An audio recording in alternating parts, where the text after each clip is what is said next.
installed a few years ago, 5, 6 years ago. I'm not exactly sure. Anyway, it's all going to be subway tile with a chair rail, a border that goes around the whole thing, and pencil liner. Now, as you can notice, there's no vapor barrier on these walls.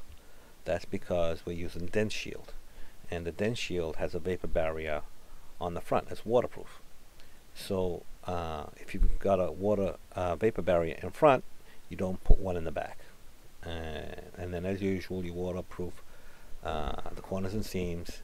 And then what happens with this Denshield, the whole shower stall is waterproof. You can use Durock if you want. Same thing applies. If there's a vapor barrier in the back, you don't put one in the front. And if you don't put the vapor barrier in the back on the Durock, then you want to put the surface applied liquid membrane on the front. Anyway, so this is all subway tile, and 3x6, and a lot of these subway tiles have automatic spaces on them. And what that means is when you put the two tiles together, they have the right grout line. This particular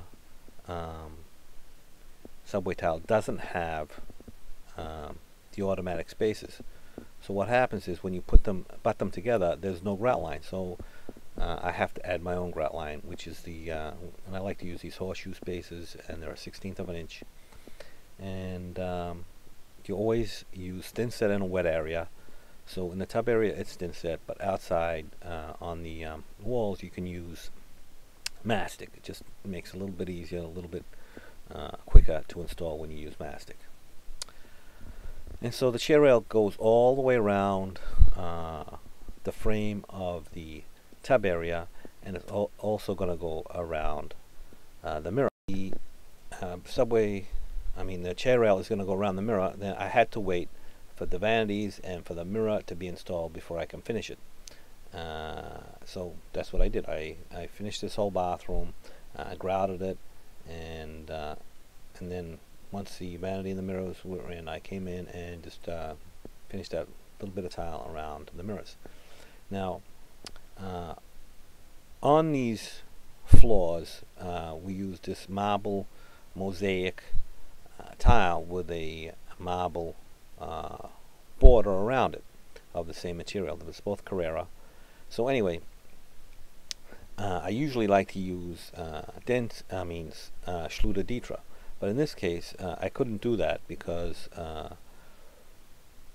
Dietra has a limitation to it that you can't put a tile that's smaller than 2 inches on it.